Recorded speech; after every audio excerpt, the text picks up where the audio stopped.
We are now ready for our third session. We have Miss Alia Onasan as our moderator. Hi, good afternoon, everyone. Welcome to the second day of our symposium. And I'm Alia. I'm a breast cancer survivor, and I'm a member of ICANSERVE. So I'm so happy to be here. I'm tickled pink. I see what I did there. Anyway, okay. So I'm here to help moderate, just to bring in some ladies for this really super interesting topic that I think everybody is dying to hear about. It's entitled "How the Food You Eat Can Influence Cancer: Nutritional Needs of Breast Cancer Survivors." You know, when I was sick, you sometimes you don't want to eat, but you never really think in terms of malnutrition, not being properly nourished, which is a big deal. So now people who have the disease will wonder, should I have eaten this, should I have eaten that? Those who don't have the disease are wondering, maybe I shouldn't eat this, I'll never have another ice cream again. Oh my God, what a horrible life. But stuff like that, no? So these are questions we're always asking, and then we have some ladies who will really answer the questions for us. So we'd like to introduce our panel. We have some experts who are with us today. Let me just read a little bit about them. Number one, we have Dr. Winnie So. Dr. Winnie So is a professor at the Nethersole School of Nursing, Faculty of Medicine of the Chinese University of Hong Kong, okay? She's the president of the International Society of Nurses in Cancer Care. You didn't know there was such an organization, no? An international membership organization of oncology nurse leaders promoting the nurses' role in improving cancer care. She was also a past president of the Asian Oncology Nursing Society, which envisions cancer patients in Asia to receive the best care from cancer nurses who are well prepared. So it's different to be a cancer nurse. We always deal with doctors, but we also understand that you have to be a special kind of nurse. And then she also happens to be the editor-in-chief of the Asia Pacific Journal of Oncology Nursing, which is obviously a very specialized journal. So it discusses everything in relation to oncology nursing, from prevention and screening and early detection to geriatric and pediatric nursing, and even to long-term survivorship, which is a big deal. So, hi, Winnie. Is she there? Hi, Winnie. Good afternoon. Welcome. There she is. Okay, I'll introduce the ladies first before we hear from them, no? Next, we have Dr. Alice Leung. So they're all doctors, but these are ladies with a different kind of expertise, no? Alice has a bachelor's degree in food and nutritional sciences, also from the Chinese University of Hong Kong, and she obtained a master's degree in nutrition. So these ladies know what they're talking about. We're not gonna guess about what we're gonna eat, no? So she has her master's degrees in nutrition, specializing in physical activity and public health from the University of Bristol for her master's. She completed her PhD in medical sciences at CUHK in 2017, and she's now working as a research associate at the Nethersole School of Nursing, no? So colleagues with Winnie, no? Her main research interest is on promoting and sustaining healthy lifestyle behaviors. Sounds hard. Okay. In particularly healthy eating and physical activity. Sounds harder. Okay. She has helped develop and evaluate healthy lifestyle interventions for Chinese women treated for breast and gynecological cancers. And she's a member of the Hong Kong Nutrition Association and the Hong Kong Society of Behavioral Health and the American Society for Nutrition. Wow, hi, Alice. Wave there. Okay, hi. Okay, and our final, rounding up our group is also a Filipina. Okay, our reactor who later will ask the more intelligent questions when I can't do them. Okay, so it's Dr. Mariana Nina Sioson, who specializes also in family medicine and nutrition. So these ladies know their stuff, no? And she practices in 2 leading private hospitals in Manila, the Medical City and St. Luke's, Quezon City, where she's also a faculty member for Medical Nutrition Fellowships, okay? She has a BS Biology magna cum laude from the University of the Philippines, our state university, and completed her medical training in 1997 at the UP College of Medicine in Manila. She completed her master's in clinical nutrition from the Philippine Women's University, and she is also the head of the section of medical nutrition of the Department of Medicine at the Medical City and nutrition lead at the Augusto P. Sarmiento Cancer Institute of the Medical City. So can you imagine You ladies are probably telling all the patients what you shouldn't eat, no? I'm sure we're all hard-headed women, no? So she's also vice president of the Enhanced Recovery After Surgery Philippines and has co-authored, this is interesting, co-authored the Department of Health Manual of Operations and Training Module for Palliative Care in the Philippines, because that's pretty relatively a new thing going on, no? So welcome, ladies, and I'd like to ask some leading questions so that you can briefly, no? So for Winnie, so obviously it's a big deal, no? How do you, so nutrition is really a big deal. How do you in general improve nutritional intake during and after cancer treatment? Is it actually something to really study? Are you asking me, Ali? Yes, Winnie, yeah. How to improve, how do we improve nutritional intake during and after cancer treatment? Yeah. All right. So thank you for your question. So I will answer you when I present my PowerPoint in the forum. Okay, So you okay. know the answer in the within the 15 minutes. Okay. So, but generally, it's important. All we really have to know, it's Very really, important. it's Yes, very so I would important. like to encourage our audience in order to pay attention to the content of our presentations, and I will answer these questions. Okay, great. So everybody who's listening, please, we're gonna do something a little bit mean. We're going to review what you listened to later. So just so you know, so do pay attention, no? Okay. So Alice, let me just ask Dr. Alice, what food should we eat or avoid to prevent cancer? There are foods to eat and avoid to prevent cancer. Is it true? Yes, there's some evidence-based guideline on the recommendations for cancer prevention, and I will cover it in my presentation later. So pay Okay. attention. So that's basically their message. Suspense. I have a quick question because Doc Nina doesn't have a presentation, but let me ask you, Doc Nina, off the cuff. So Filipinos are always asking you, what should we eat so we don't get cancer? I'm sure that's a very common question. Yeah, and if you look at the data, we're actually eating the bad food that causes cancer. Based on some latest inputs, we're not eating a lot of fruits and vegetables, sadly, and Okay. strangely, being an agricultural nation. And we're eating a lot of carbs because we're such rice eaters. Yes, Alam mo naman, yes. Pinoy, Filipino mothers think that their children are not eating if they're not eating Right, not right. a single grain of rice. So, which Yeah. we have to change the concept. I'm sure, There yeah. are different other forms of food. I'm sure Doc Winnie and Doc Alice can relate because you guys love rice as much as we do. It's an Asian thing and we just love our rice. But anyway, so without me yakking anymore, I'm going to introduce you to our first speaker who will discuss our topic with her. So for Doc Winnie, we're going to be discussing the nutritional needs of breast cancer survivors. How straightforward is that? So without further ado, Dr. Winnie, so. Okay, so thank you, Aliyah, for your introductions. So good afternoon, everybody.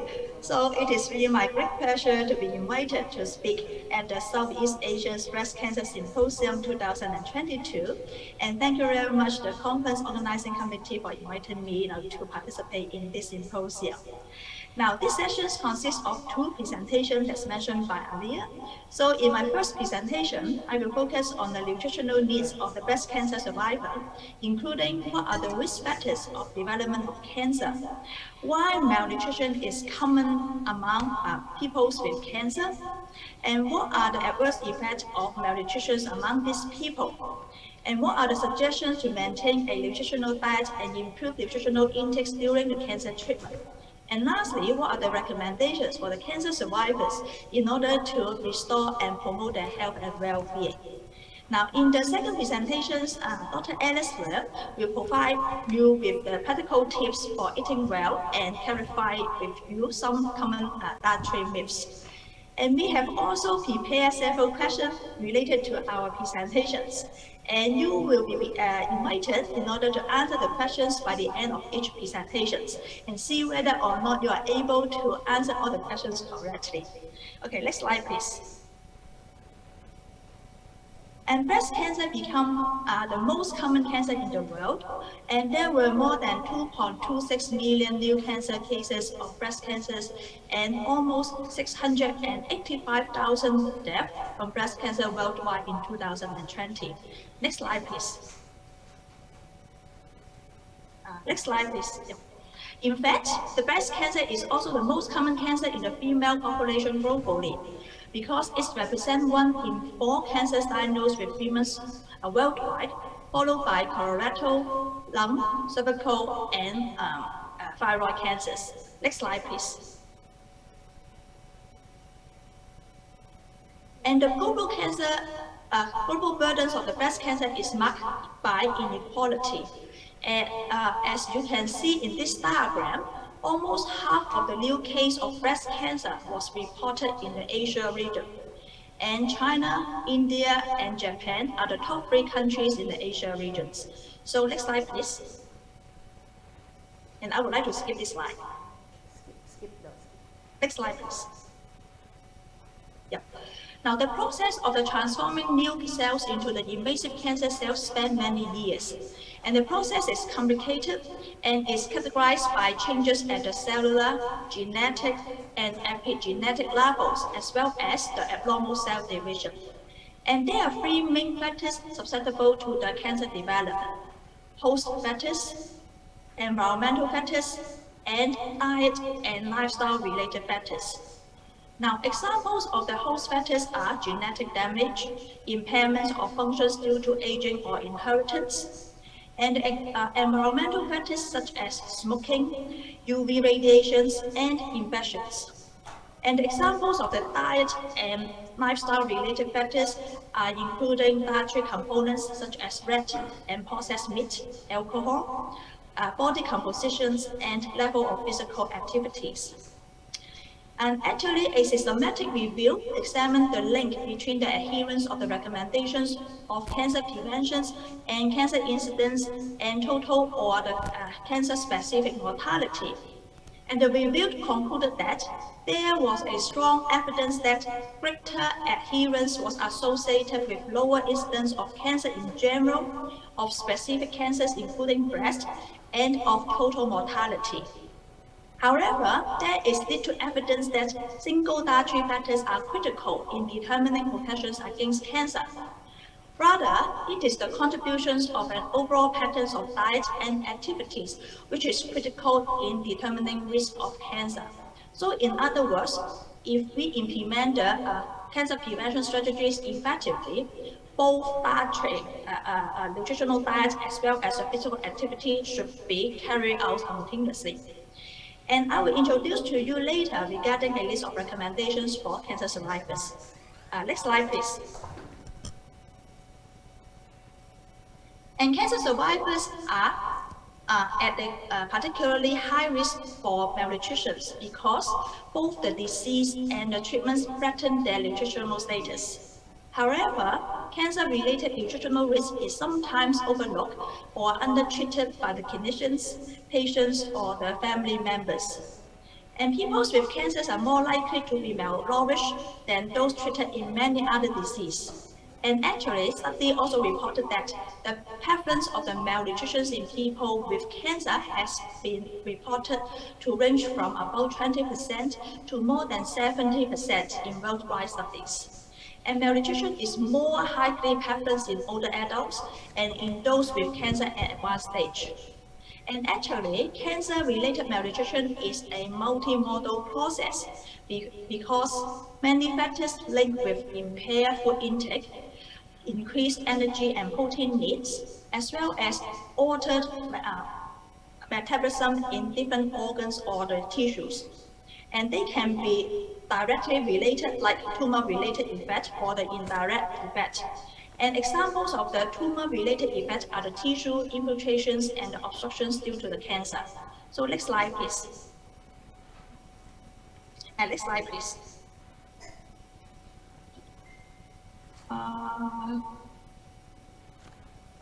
So I think the previous one.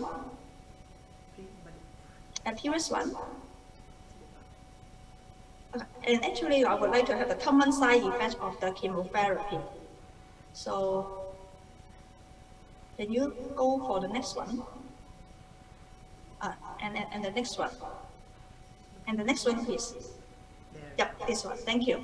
So actually, the examples of the indirect effect of the side effect of the cancer treatment, and apart from the surgery, chemotherapy, and the radiation therapy, are the common curative treatment for the people with breast cancer. Now, however, these treatment side effects such as nausea, vomiting, diarrhea, fatigue, low self-esteem due to the change in body image do affect these people nutritional status intakes during the treatment. So next slide, please.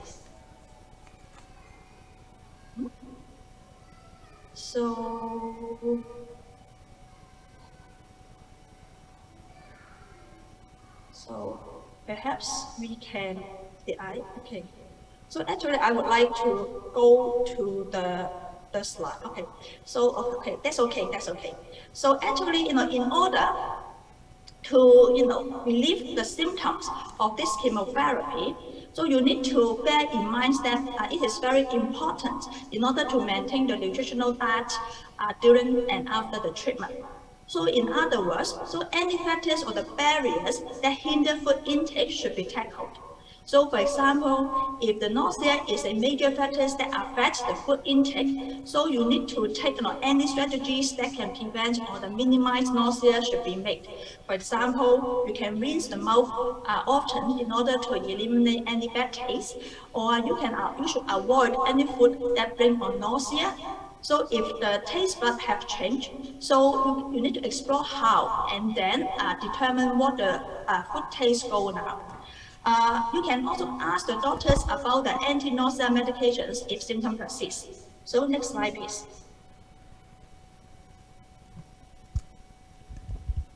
Okay.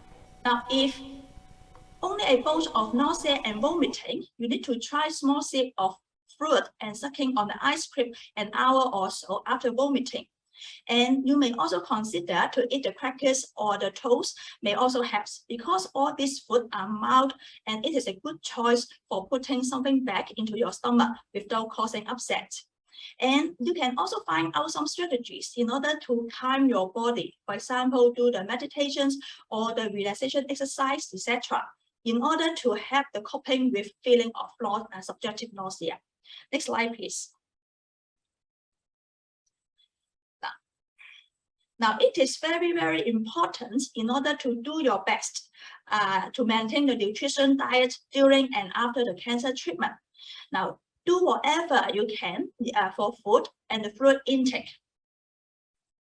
And for example, you can create an environment to stimulate your appetite. And you can also eat the small meal frequently throughout the day, and also take some slack or the drinking fluid in between. And you can also establish a pattern of eating meals and snack at the same time of the day. And please follow your desire of what you want to eat, which is really important. So just for example, if the clock say that it is time for dinner and you are craving the breakfast, go with your desires. Okay, next slide, please. And other suggestions like you can keep the snack handy, because people usually tend to eat more when the food is readily available. And at the times when your appetite is low, you need to try some brand food. However, if you have some appetite, so eat some favorite food, no matter the time of the day. And if you cannot eat enough food to maintain your weight, try high calorie, high protein drink as prescribed by your doctor. So next slide, please.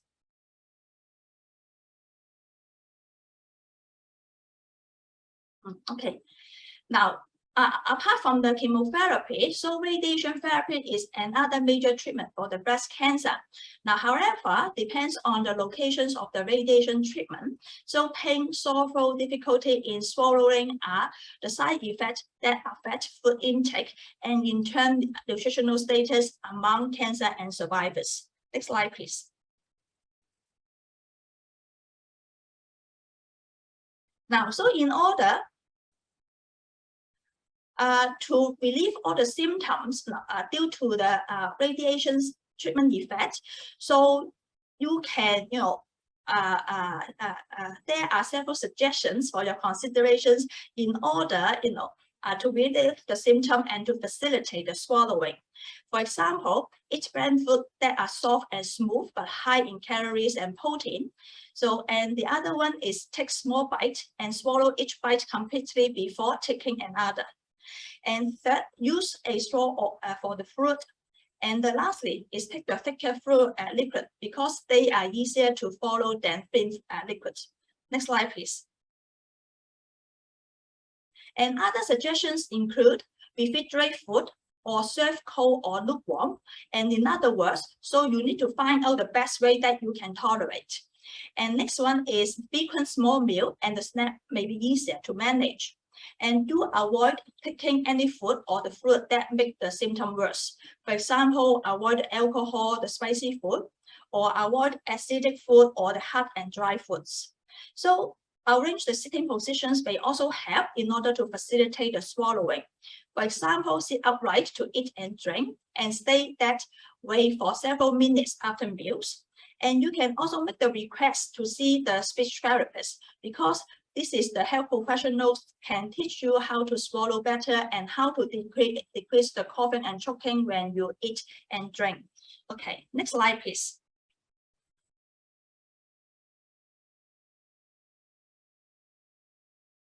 Now, you can see this table to show the process of transforming normal cells into invasive cancer cells span many the cancer cells. And actually, this transitions from transforming the normal cells into the invasive cancer cell span many years. And the process is complicated and is characterized by the changes in the cellular, generic, and also the epigenetic levels of the abnormal cell divisions. And actually, there are 3 factors susceptible to the cancer treatment, and it is also included in here, as I think I also mentioned before. And this is also very important, to indicate that the cause of the lifestyle and the diet factors also affects the transitions of the cancer cell development. And this is also the reason why we need to be healthy and ensure the nutritional diet and the physical activities. Okay, next slide, please.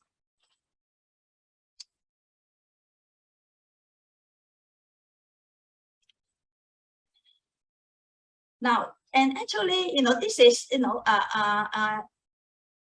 this is one of the recommendations to show the benefits of the exercise during the chemotherapy. As you can see,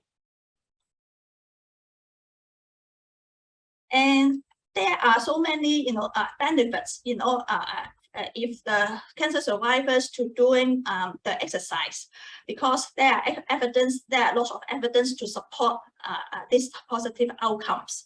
Now, for example, by doing the exercise, so it can reduce the symptom of the fatigue, feeling of nausea, and the lower of the risk and the anxiety and the depressions. And in addition, exercise can also improve blood flow throughout the bodies, keep the muscles strong and healthy, as well as to strengthen the bones. So next slide, please.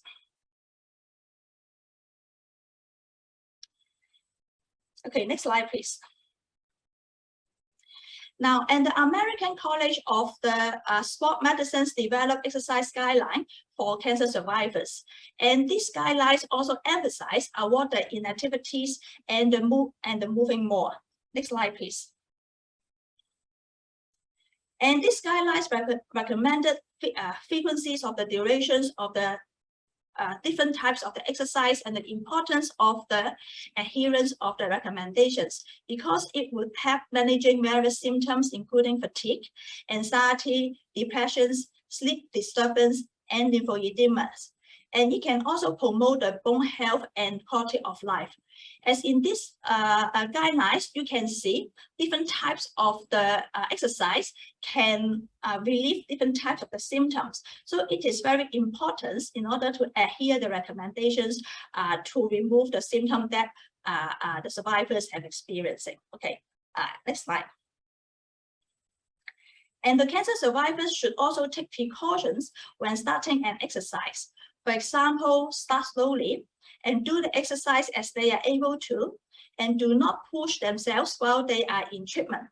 And actually, the principle is simple. It's mainly be active.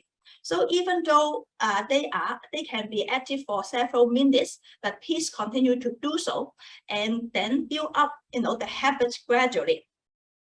There are several safety measures to be taken when doing the exercise.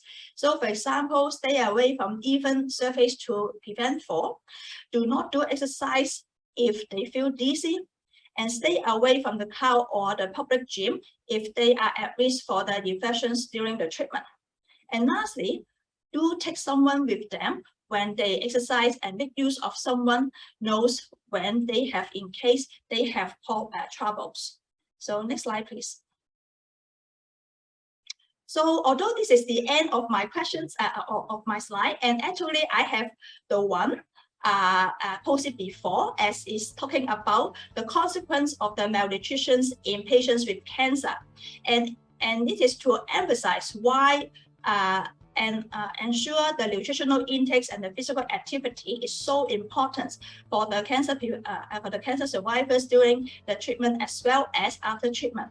First, the evidence show that the malnutrition may be as a result of the length of stay in hospital will be longer, because most of the malnutrition patients with cancer will stay longer with the hospitalizations, and in turn, they will delay or prolong the duration of treatments and also increase the healthcare cost. And second, and malnutrition have the negative impact on the health outcomes, because it is associated with the loss of weight and the muscle, reduce muscles, reduce the immune competence, and more infections, psychological stress, and also lower quality of life. And lastly, the malnutrition also predicted lower tolerance to the cancer treatments and was associated with greater risk of mortality. So in view of all these high prevalence of the malnutrition and its effect of the response to treatment, prognosis, and the survival, so that's why we need to adhere various kinds of the strategies in order to prevent, delay, and treat malnutrition in patients with cancer. So I'm very sorry, to have, the slide which is not in order, because I'm afraid I am sending the one which is not the updated versions to the conference organizing committees. But anyways, I will be very happy to answer your questions if there is any during the Q&A sessions. Now, so in the end, I have prepared three.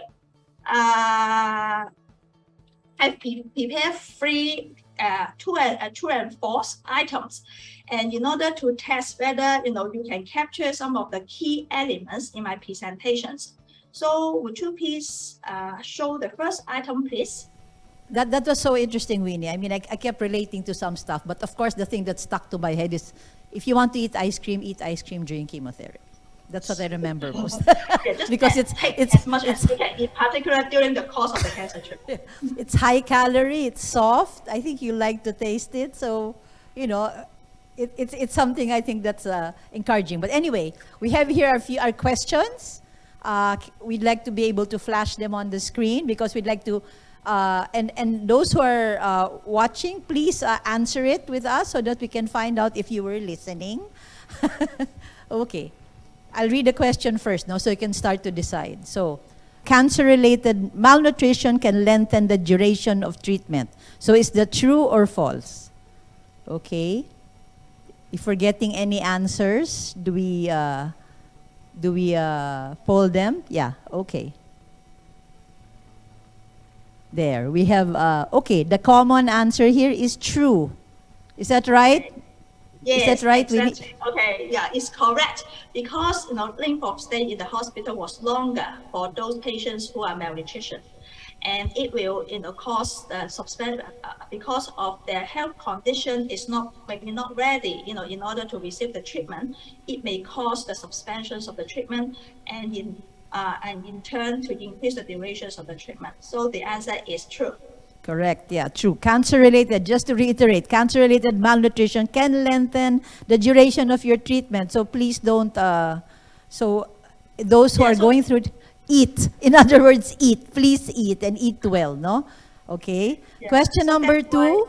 yeah. Yes? Yeah, Question so number, that means, yeah. yes, So I yes, just want Winnie. to emphasize the importance of maintaining the nutritional status during the course of treatment, because they are those patients is not fighting for cancer, so they need the nutritional intake. Yes, it's a fight. You have to remember you have to be nutritionally strong because you're fighting a disease, no? That's important. Okay, question number 2, please. I'll read it ahead. Patients must continue to eat a nutritious diet and exercise while undergoing cancer treatment. True or false? Patients must continue to eat a nutritious diet and exercise while undergoing cancer treatment. So we're waiting for people to answer the question. Should you continue to eat a nutritious diet and exercise while undergoing cancer treatment?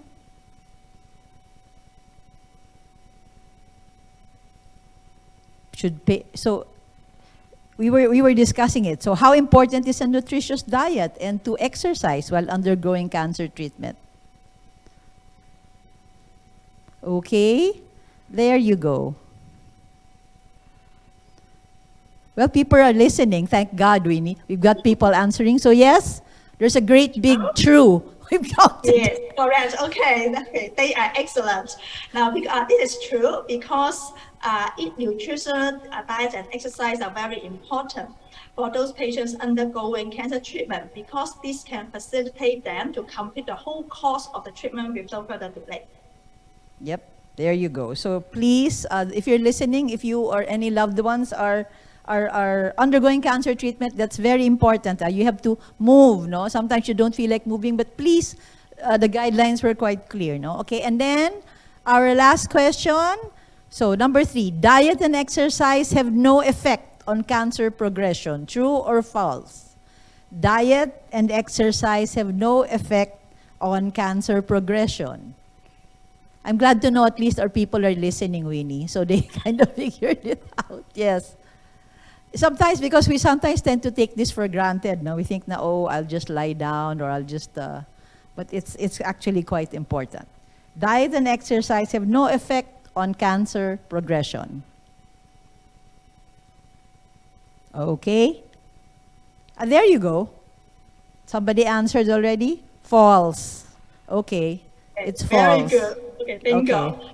Yeah, it is because, as I mentioned before, so diet and exercise is able to facilitate patients to complete the whole course of treatment without further delay, and continue to take the nutritional diet and doing the exercise as recommended would restore and promote their health and well-being. And I really appreciate all the audience, select the correct answer for all 3 items. So thank you so much. Yes, for your thank you. I'm also participation. glad. I was a little worried that people might, think otherwise, because as a survivor, you just want to sleep. When you're doing chemo, you just want to lie down and not move. But I think it's been proven so much. Okay, thank you so much, Winnie, for that. Oh my God, I learned a lot. But why is the ice cream sticking to my head? But anyway, that's a nice thought. We still have a Q&A later with Dr. Winnie So. But for now, we'll listen also to our other guest, our other expert. So now we're going to listen to Alice, to Dr. Alice Leung. Okay, Alice is going to share with us practical tips for eating well and common dietary myths. Myths is an interesting word here because there's so many people who'd like to believe the myths, but here we go. So we'd like to listen to Alice, and then after this, we're also going to, so listen, please, we're going to go through the same little quiz after Alice talks. So take it away, Doc Alice. Thank you, Alia. And I feel really honored to be able to join the conference and to share some of the tips. And is my slides on the screen now? Okay. Can you go to the next slide? Next slide? Yeah, this one. First, I would like to, sorry, it was the previous slide. Yeah, first I would like to highlights the 10 cancer prevention recommendation, which is developed by the American Institute of Cancer Research, and it covers all types of cancer risk. And as we know that obesity is a common risk factor for chronic illnesses, including cancer. So the first recommendation is to keep a healthy body weight, which can be achieved by following a healthy diet and having an active lifestyle. Winnie has covered active lifestyle before, so I will focus more on the dietary factors. Indeed, there are 5 recommendations that is related to a healthy diet, including encouraging a diet rich in whole grains, vegetables, fruits, and beans, and limiting the consumption of several food, including the red meats and processed meats, sugar-sweetened drinks, alcohol, as well as fast food and other processed food that are high in fats, starches, or sugars. And among these 10 recommendations, there's one for after a cancer diagnosis, and it is to follow the recommendation if you can. And they also recommend not to use supplements for cancer prevention. And as research on cancer survivors are emerging, and they have developed specific guidelines for breast cancer survivors, which is shown on the figure on the right.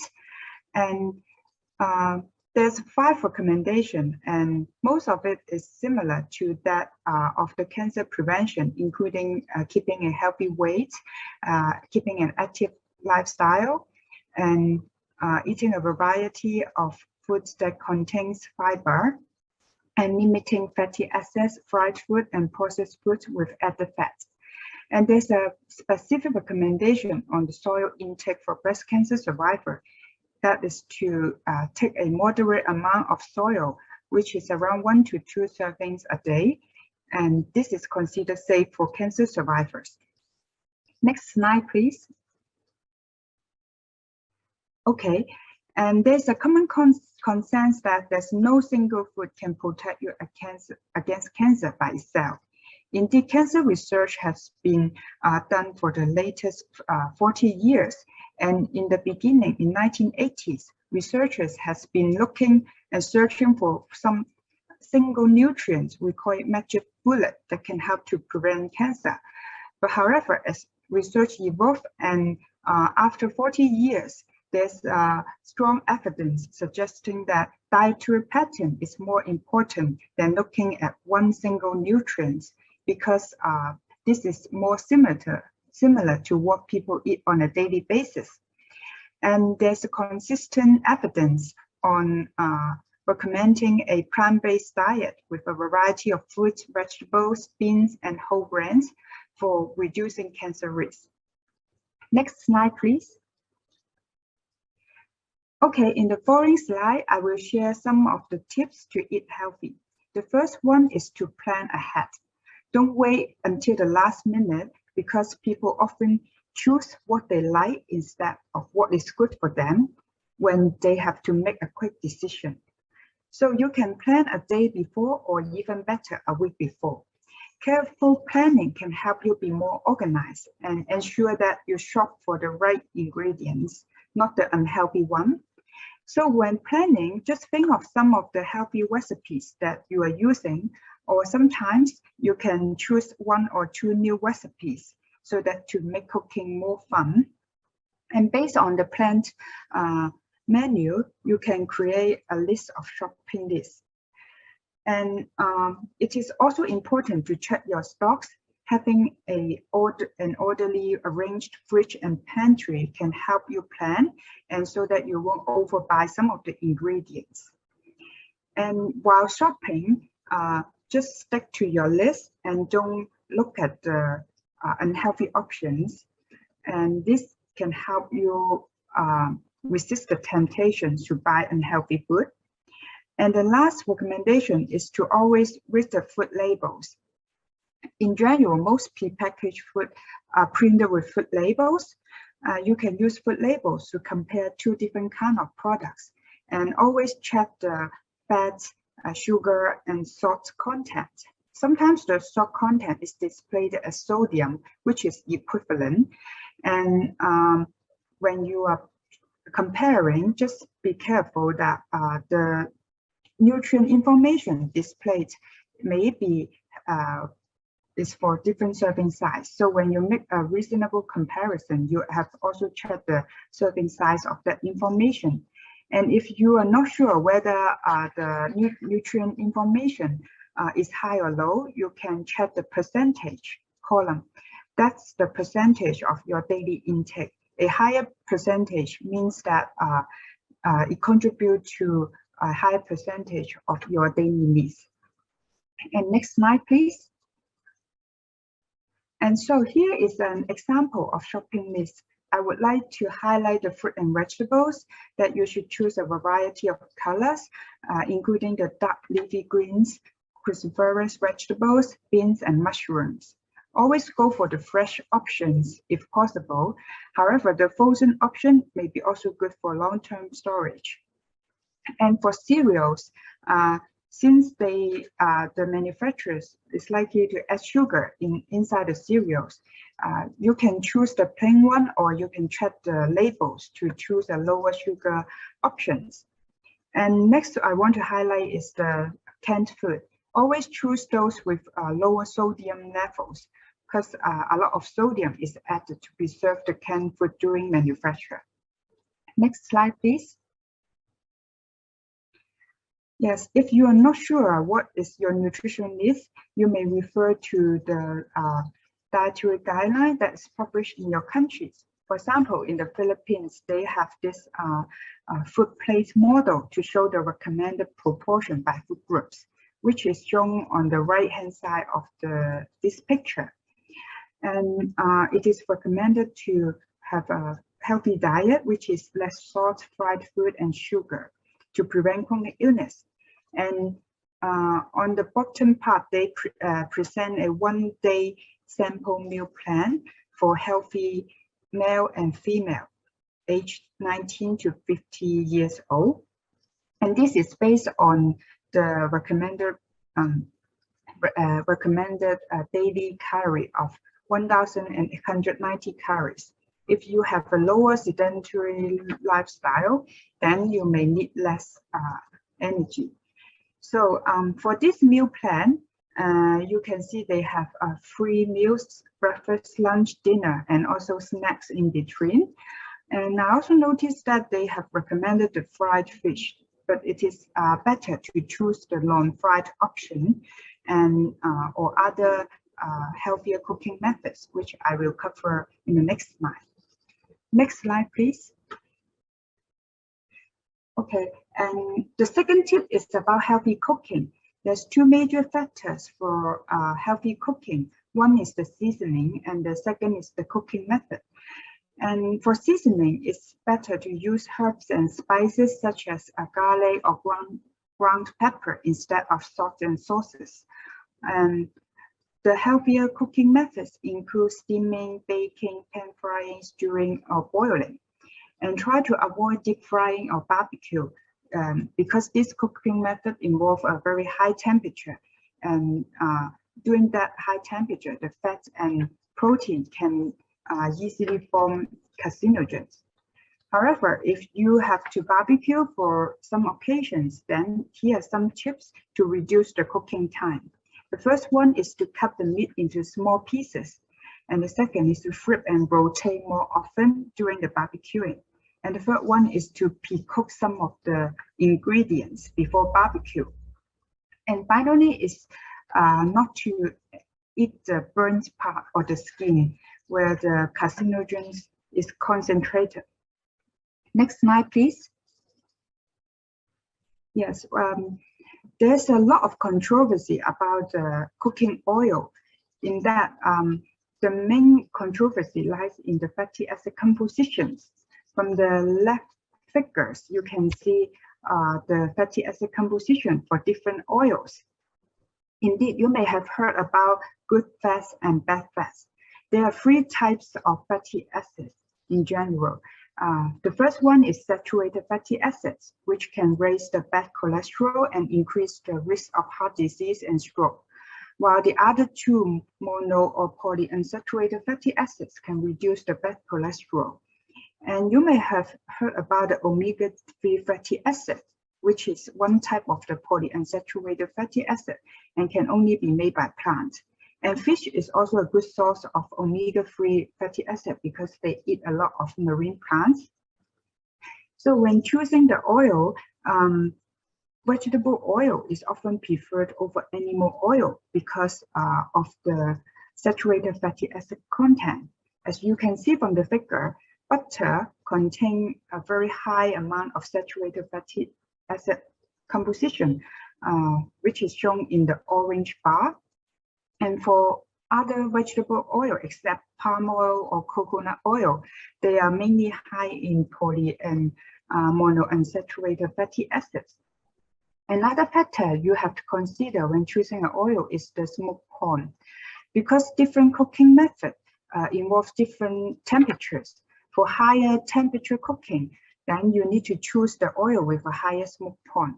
So on the figure on the right is a figure prepared by the Hong Kong Consumer Council. They have tests on the cooking oil smoke point. And you can see the highest smoke point is the soybean oil, which is around 234 degrees. And usually those oil with high smoke point is recommended for deep frying, while those with lower smoke point, such as extra virgin olive oil, is recommended for salad.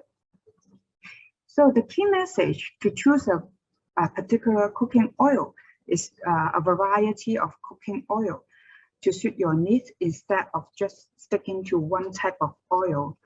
However, you have to be aware that no matter which type of oil, overconsumption of fat will lead to weight gain. Therefore, we should use less oil during cooking. Next slide, please. Yes, eating out is a very common in Asian countries due to the convenience. And however, commercially prepared food are usually less healthy compared to homemade food. So it is always advised to prepare your own food whenever possible. If you have to eat out, here are some of the tips for your reference. For salad, use minimal salad dressing or avoid the fatty dressings. And choose the healthier cooking methods instead of the deep frying or baking, and choose those foods which are high in whole grain or high in whole grain rice or whole grain pasta whenever possible. When you have dessert, choose fruit whenever possible. And for beverages, choose water or unsweetened tea instead of those added sugar beverages.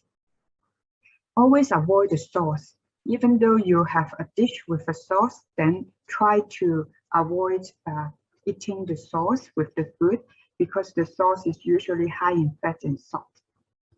And also for some soup noodles, if you eat soup noodles, try not to drink the soup because when they prepare the soup, usually a lot of salt is added in.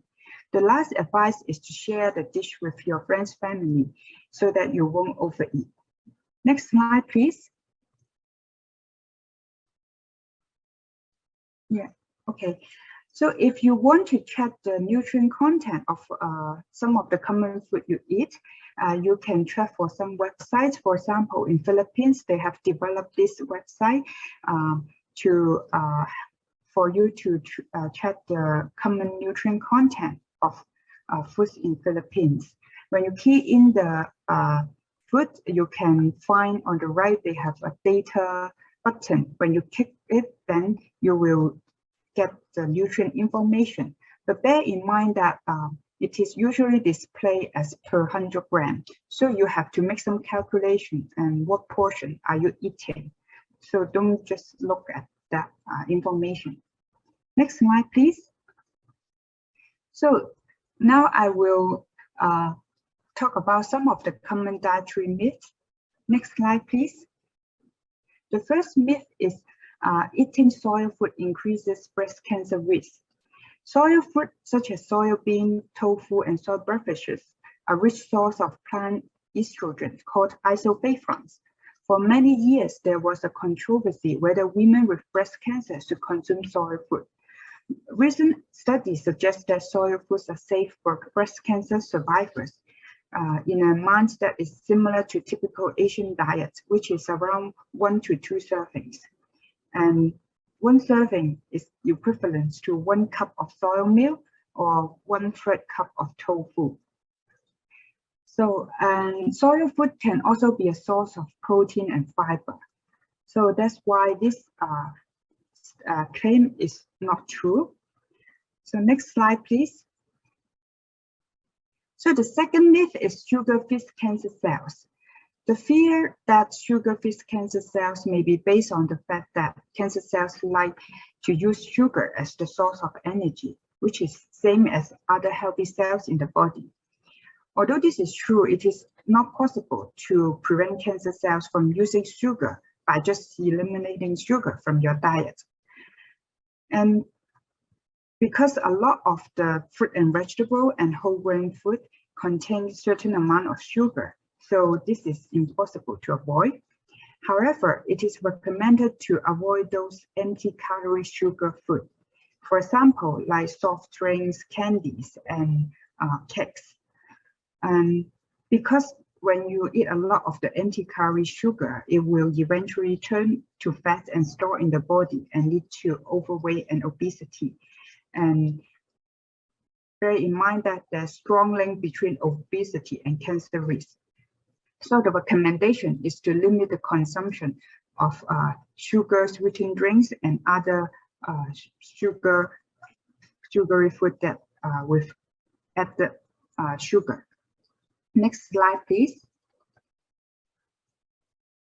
So the myth 3 is organic plant-based food offer extra protection against cancer. For now, there's no solid evidence proving that organic vegetables and fruits are better at reducing your cancer risk than similar food that is produced by other farming methods.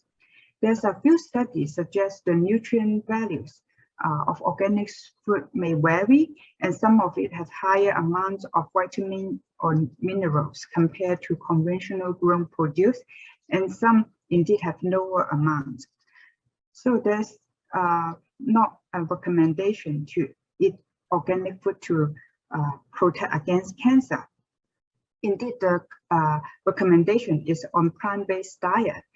And people who advocate for organic food concerns about the pesticide residues. You can avoid this by washing the fruit and vegetables thoroughly and peel if possible. Next slide, please. So the fourth myth is fasting can improve the effects and symptoms of chemotherapy. There is some limited evidence to support this claim, and more studies are wanted to make a recommendation. However, this fasting is not advised for certain conditions, for example, heart disease, diabetes, or those with existing eating disorder. And there may be side effects such as headaches, hunger, weakness, and nausea. Next slide, please. Okay, the fifth myth is ketogenic diet can help reduce tumor growth. Ketogenic diet is a diet high in fat and low in carbohydrates. And the typical ketogenic diet composes only 5% of daily calories from carbohydrates, which is equivalent to the amount of 1 apple. Existing research is really restricted to lab and animal studies and single cases in human. So the diet's strict limitation on starchy vegetables, whole grains, and fruits may lead to missing out some of the essential vitamins and minerals in your diet and can lead to malnutrition. There's other side effects such as constipation, diarrhea, fatigue, and because the diet is very high in fat and long-term adherence is also very low. So when people who choose to follow this diet, they have to be monitored and by health professionals. Next slide, please. So the last myth is about the hormones in milk can promote tumor growth. The latest breast cancer report suggests there's no evidence. Indeed, in some countries, the hormones are prohibited for use in dairy cattle. So the milk they the milk produced in these countries do not contain significant source of hormones. There is evidence suggesting that dairy may offer protection for colorectal cancer. However, there is no specific recommendation for dairy intake and cancer prevention. And most of the dietary guidelines recommend 1 to 3 servings of dairy product, which is not just restricted to milk, but also includes soy milk. Next slide, please. So lastly, I would like to share some tips to debunk the diet myth. First is to check if the source is credible, whether it's from medical journals, cancer charities, or health professionals. Second is, what is the evidence? Is this based on large population-based intervention study? The third one, is it for profit? And the fourth one is the diet balance. Next slide, please. So here are some of the reference, and you can check out the link if you are more interested. Next slide, please. Okay, thank you. This is the end of my presentation. And I have 4 questions for you, and Alia can help. Yes. Oh my God, that was so enlightening, Doc Alice. I mean, I was just so shocked. So, no, I think Chrisanne mentioned it before, that the thing about the barbecue, that would really burn the life out of our barbecue, and people like to eat that. And confirm, please, don't burn your barbecue.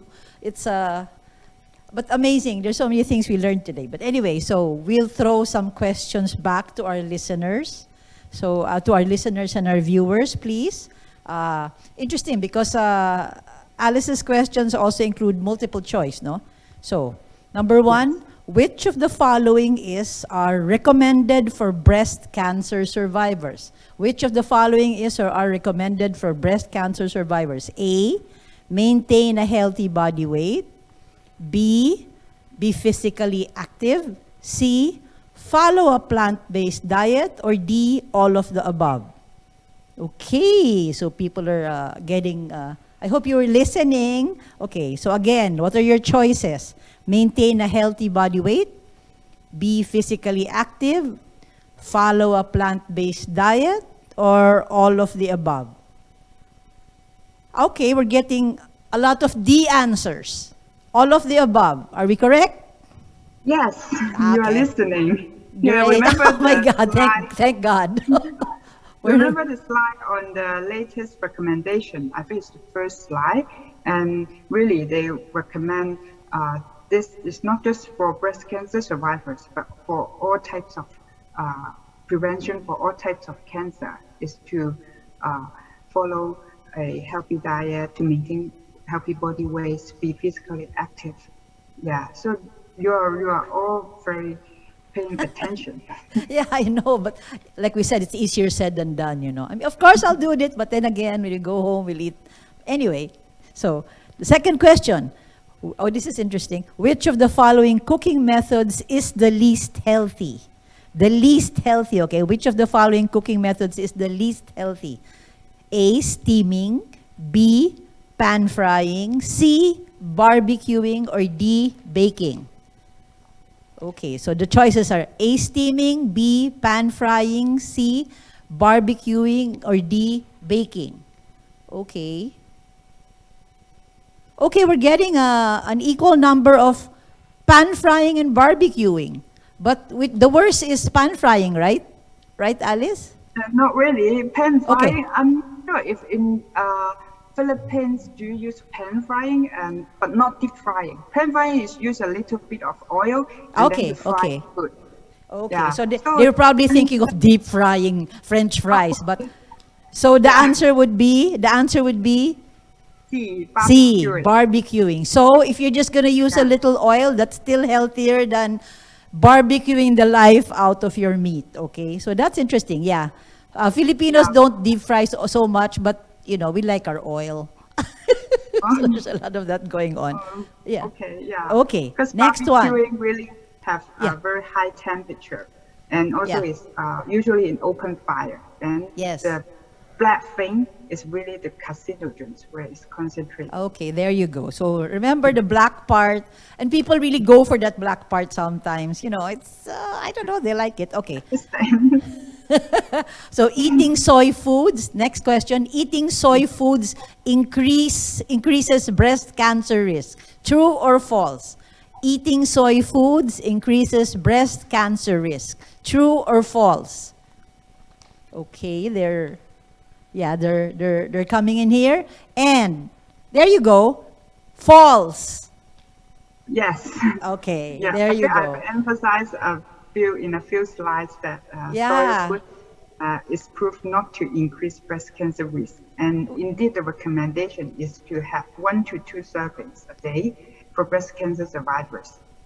Okay, how interesting because, for the longest time, soy had a bad rap. I have been avoiding some soy because I thought that, the jury is out. But apparently, no studies, no? That it really aggravates that, Yeah, no? yeah, Okay, because in great. the old time, people think that the isoflavone, which is a plant estrogen, is have Okay. similar structure to our body's estrogen, but indeed it's Yes. different thing, just looks similar. Okay, and yay for tofu. Yay, tofu! Okay, all right, last question. Okay, number 4, organic fruits and vegetables are more nutritious than conventionally grown fruits and vegetables. True or false? Organic fruits and vegetables are more nutritious than conventionally grown fruits and vegetables. That's one of the last things that came up, no? Okay, there you go. False. Yes, I think you all I'm are so I'm paying so attention. proud of our audience. Thank you so much. I'm so proud of our audience. Okay, false. Yes, Alice. Yes, because study just show that the nutrient content in organic fruit and vegetable varies among different places because it depends on the soil and also what kind of nutrients that you put in when you grow the vegetables, right? Yeah, so if Okay. you're concerned about food safety, just wash uh, thoroughly before you eat. Okay, great. Okay. Thank you so much, Alice. Look, isn't that great that so many things were we were enlightened, no, by a lot of these things. And thank you very much. Can I now call first on Doc Nina for a quick reaction to what we've heard today? Yeah. I'm Um, personally, my mind's kind of blown for some of the things I learned. But yeah, Doc yes. Nina, any And reaction, especially for the Filipinos who like their yes, sugar and yes, the dill? and I do want to congratulate Winnie and Alice for such interesting talks and very very good talks at that. But I do want to highlight 4 things. I hope you give me just a couple of minutes for this. Okay, one is the question of why is nutrition really supposed to be part and parcel of management. The second is how do you know when your nutrition is down? How do you know that you are at risk or already malnourished at home? The third is what are the other strategies that we can do? And the fourth is team effort in managing cancer. So the first one is why is nutrition supposed to be talked about? And it's because we want to prevent malnutrition and its complications. And Winnie actually mentioned it so explicitly, long term in the hospital, complication rates go up, you don't do well with your chemotherapies and all your treatments. The second one is that malnutrition is actually expensive. You actually end up spending more because of the complications that you're encountering due to malnutrition. So that's one thing to think about. Um, the second thing, sorry. Okay, am I heard now better? Yeah, you're fine, Okay, you're fine. sorry. Okay. Then the second thing is when you're talking about malnutrition, you need to consider macro and micronutrient malnutrition as well. Okay. The second thing that we kind of failed to talk about today was why are we feeding our patients? And it's because we want to prevent sarcopenia from happening. What is sarcopenia? It's muscle wasting, no? And actually the most important part of the body health-wise is actually the muscle. So when you start losing your muscle mass, you end up with more complications. You can't move, your function goes down, your cognitive function goes down, your ability to eat, your immunity also goes down. So it's very important to keep that. How do you lose your muscle mass? One, age. Pagtanda mo, when you get old, unfortunately, it just goes down. No? The second one is secondary forms of sarcopenia, which is activity related. If you're a couch potato, if you're not moving, you're going to lose that muscle mass. And that's why Winnie explained very important exercise and physical activity. The second one is disease related, the cancer in itself. And the more diseases you have, like let's say you have cancer with diabetes, cardiovascular disease, etc., it becomes worse. Also, the more severe you are in your cancer, the higher it is. The third one is nutrition related. So if you're not eating properly or if you're not eating adequately, then it's not gonna happen.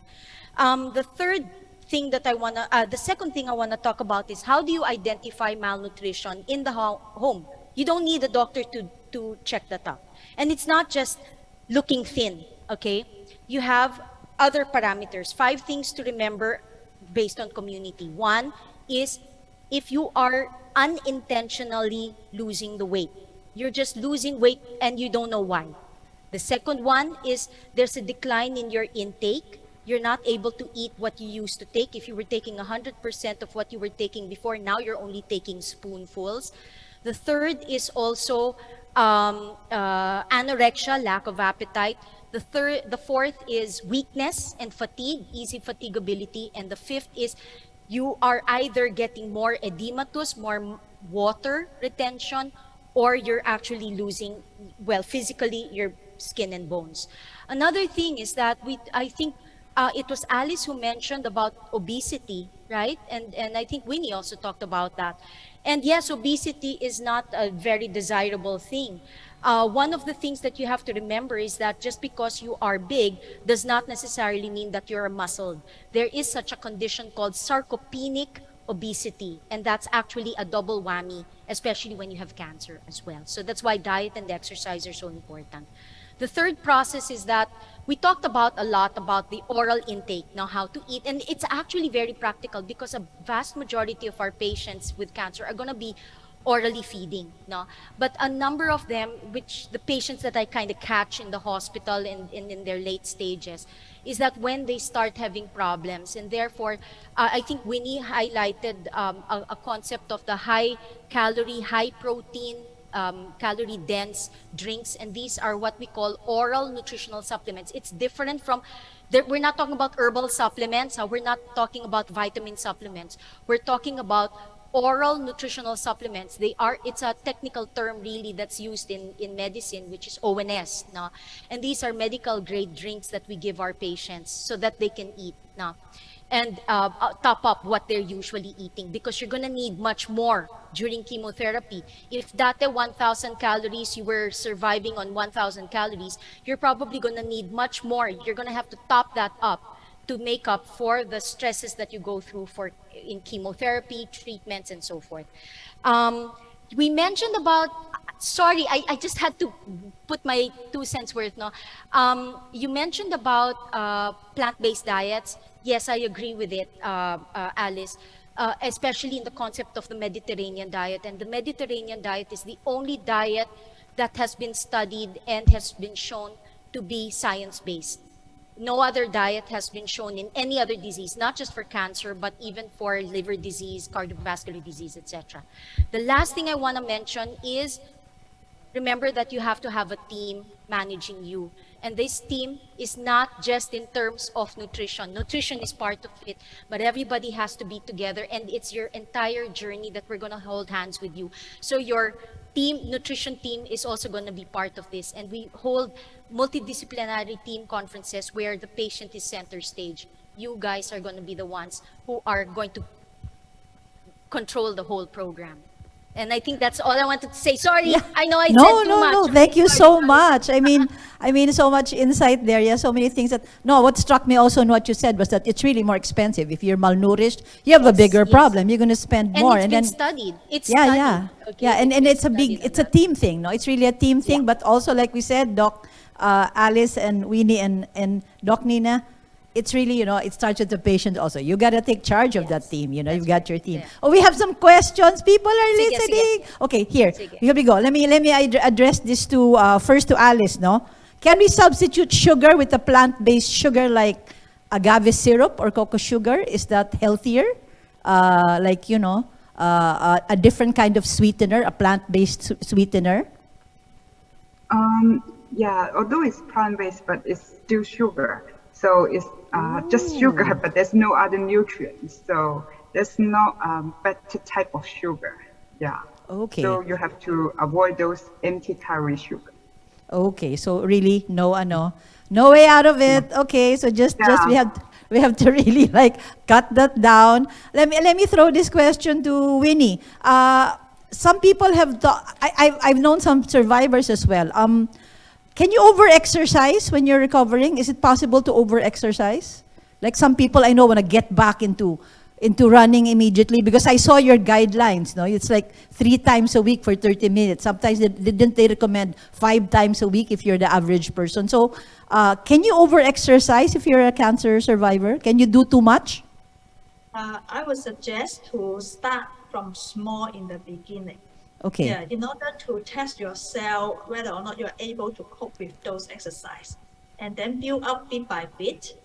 And once you are tolerate, so I would suggest to follow the guidelines, because those guidelines really help you to find out what is the standard of the exercise in order to relieve your symptom as well as to promote the well-being. Now, one of the disadvantage for the over-exercise may have the negative consequence for the patients. For example, if over, so it may, instead of reducing the lymphedema, it may also hurt, the body as well. Yeah, so when you conduct the aerobic or the resistance exercise, so you need to do it bit by bit and in proper way. So I would suggest to follow the guidelines in order to do it excessively. Okay, yeah, it's a no. Yeah, there's such a thing, no. You think you're doing it better. Okay, just one last question quickly for Alice because we had too much fun talking. What about the cooking method? No, air fryer is okay. It's better than pan frying. Indeed, air fryer is quite a new technology, and Yes. For the oil part, it's reduced the oil used for cooking, but still the temperature is still very high. If your Okay, food there you go. has a Oh. high composition of fat, then the carcinogen may also develop. But it's better than the traditional deep frying Okay. for the amount of oil used. But Okay. but it depends also on your ingredients, what you put inside that air fryer. Okay, so if you're gonna air fry something with sugar and sodium on it, then forget it. No, just fry it regularly and then just enjoy. But I think we learned so many things today. My God, it's so no for me. The takeaway. First of all, I'm gonna go and eat some soy, and I can I'm going to relax with my fruits, but.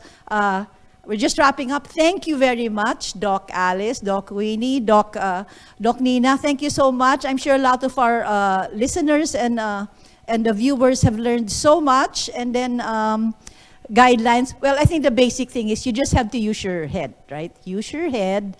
Practice moderation. Don't over. We were talking about ice cream, but then the sugars in the ice cream. So be careful. So enjoy life, but remember that yes, food is a big deal. What you eat and what you do with your body is a big deal, okay? So we are what you eat. So now we have all the guidelines. We can take it from here, and maybe there are new findings in the future. We're going to hear from Doc Winnie and Doc Alice and Doc Nina again about the food.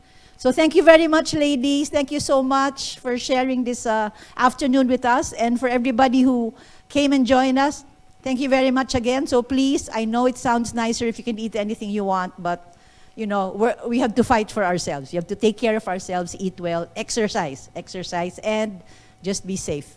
Thank you.